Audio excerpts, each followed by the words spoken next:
que vocês me falam com relação à questão do uso do celular? Porque nós estamos vivendo tempos modernos, né? E assim, todo mundo está nas redes sociais. As pessoas têm Facebook, Instagram, WhatsApp. A gente vê às vezes até alguns casais dividindo o Facebook.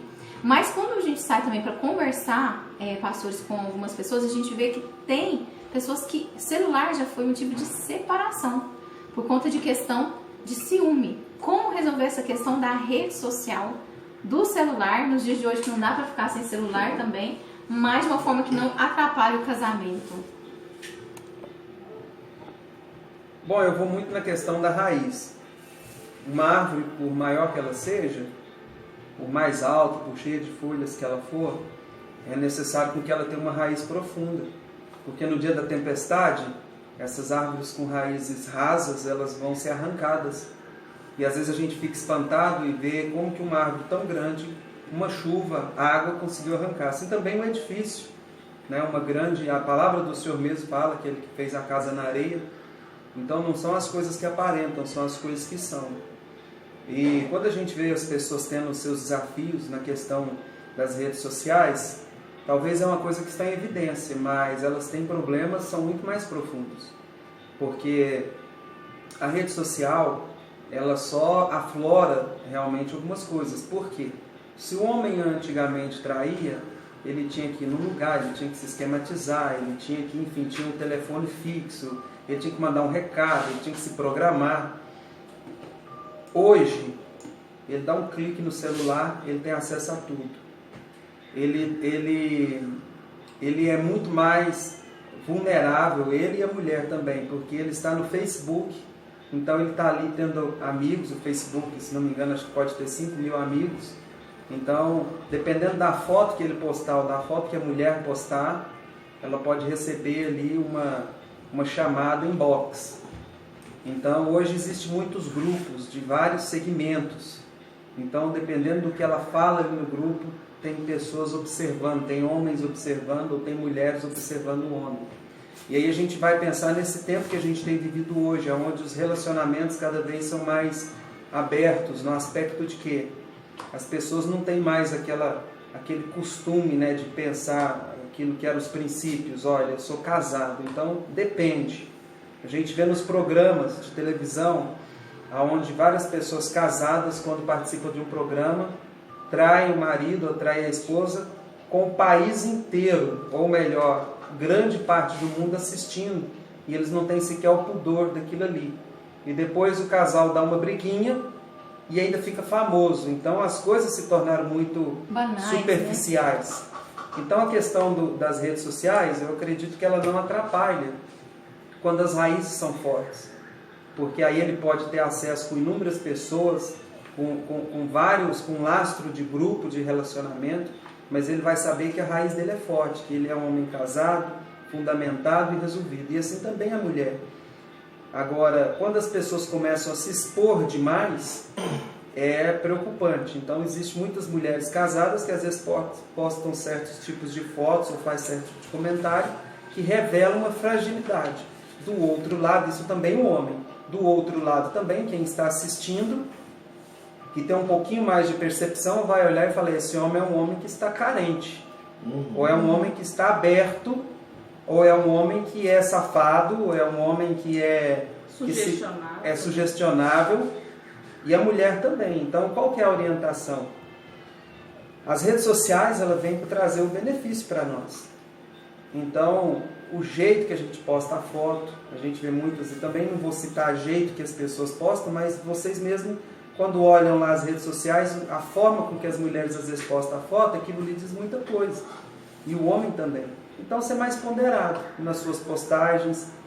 No momento de relacionamento, por exemplo, quando eu e a Lorena vamos ter um tempo junto, então aí não tem redes sociais. A gente pode ligar uma música, uma questão. Quando alguém precisa pegar o celular, fala: preciso resolver isso e aquilo. Acabou, a gente põe uma música e vamos ter o tempo nosso de diálogo. E, por último, a gente vai conversar com alguns casais que o tempo de relacionamento deles é mexer no celular. Então eles ficam em casa, ou vão para um barzinho, ou vão para um restaurante, seja o lugar que eles vão, mas você vê que os dois, um senta de lá onde cai e fica cada um mexendo no celular. Então, cada vez mais sociáveis nas redes sociais e cada vez mais o relacionamento pessoal se torna menor. Eu acho assim muito interessante, pastor, e muito pertinente essa dica que o senhor deu aí, porque assim, quando a gente fala dessa questão da rede social, às vezes o uso abusivo, né, do celular é propriamente o que vai provocar insegurança, né, que vai trazer aí raiva, trazer frustração, né, desconfiança, de respeito do cônjuge um com o outro, porque é uma realidade, as pessoas às vezes estão conversando com o outro, mas tá ali, com o rosto, a cara, no celular.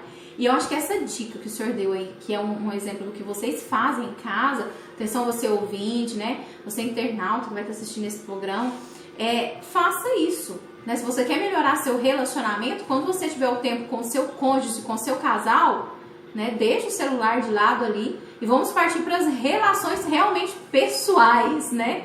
Do olho no olho, né? De conversar, porque aí a pessoa vai ter um relacionamento saudável, acredito eu. Com certeza. Parabéns pela dica. Pierre, quer fazer alguma pergunta, Pierre?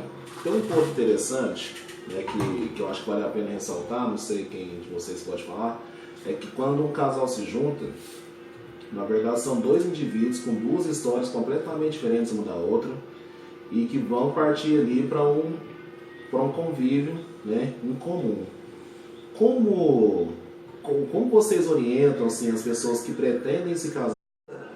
Pra gente juntar dinheiro, pra gente casar daqui a um ano. Isso é importante. E ela falou assim, como assim? Ela era tão Mas com 2 espiritual, semanas de namoro, ela gente. falava assim pra mim, ô irmão, eu falava, não sou seu irmão, agora eu sou seu namorado. Eu penso assim. Aí eu encontrava ela, ô irmão, eu falei, que irmão? Não dava nem pra dar um beijinho, porque eu vinha todo aleluiado, ô irmão. Que situação, Situação, pastor? Nossa! Aí eu falava, meu nome é Ricardo. Parece que foi uma barreira, né, o irmão? Ela era toda certinha assim, né?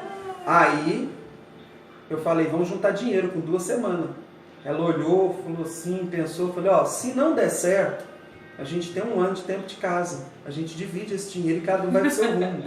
E ela aceitou, eu não sei se foi porque ela pensou que ia juntar dinheiro 1 ano, mas nós já fizemos 17 anos casados. Então a gente namorou, noivou e casou em 1 ano e 2 meses. Com 7 meses de casado, ficou grávida. Quando foi ver, grávida de quê? De gêmeos. Meus meninos já vão fazer 16 anos e eu tenho mais uma menina de 10. E aí eu tive o privilégio de domingo agora, quando o pessoal foi orar comigo lá na igreja, pelos 17 anos de casado, meu menino se levantou e falou, espera um pouquinho. Pegou o microfone e falou, eu quero ungir as alianças dos meus pais. Amém. Nossa, Deus. Bom. E aí ele começou a falar lá que vocês são exemplo da minha vida e tal, que eu quero ter um casamento igual de vocês. E isso nos inspira. Agora, tem desafio? Tem. Mas eu sempre me apresentei para a Lorena da maneira que eu sou. Isso não diz respeito que eu não tenho que mudar. Mas é aquela coisa, cadê sua unha? Ela já sabe o tamanho da minha unha. E aí quando ela vê que está unhando demais, ela fala assim, você precisa dar uma parada. Mas ela só para porque eu mostro a unha. Então tem muito homem ou muita mulher que não mostra a unha. Essa é a verdade. E aí o relacionamento é superficial, não tem assuntos íntimos, não tem intimidade um com o outro, e aí tem uma brecha no casamento.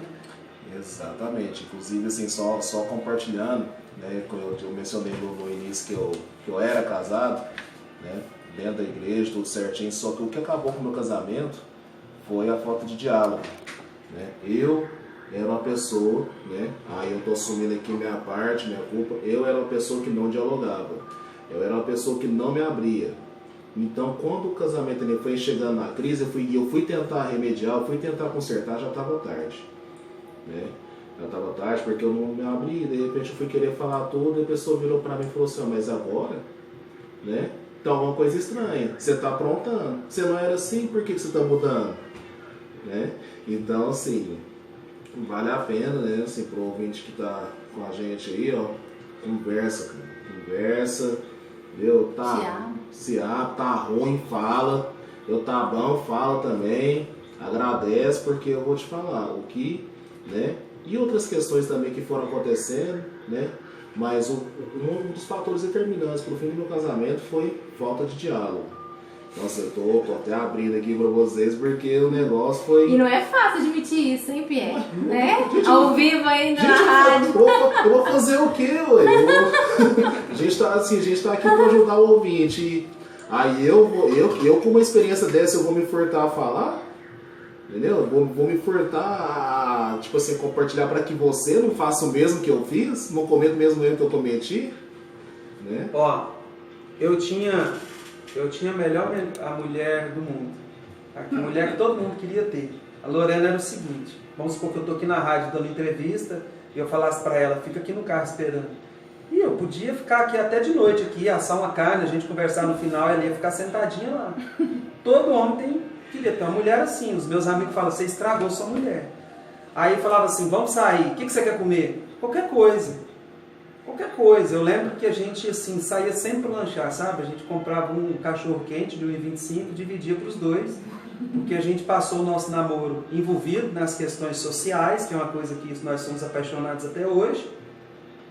Envolvido nos evangelismos e comendo cachorro quente, metade de cada um. Quer dizer, não engordava, não gastava e envolvido com as questões ministeriais, não gastava tempo demais para ficar pensando que não estava na hora.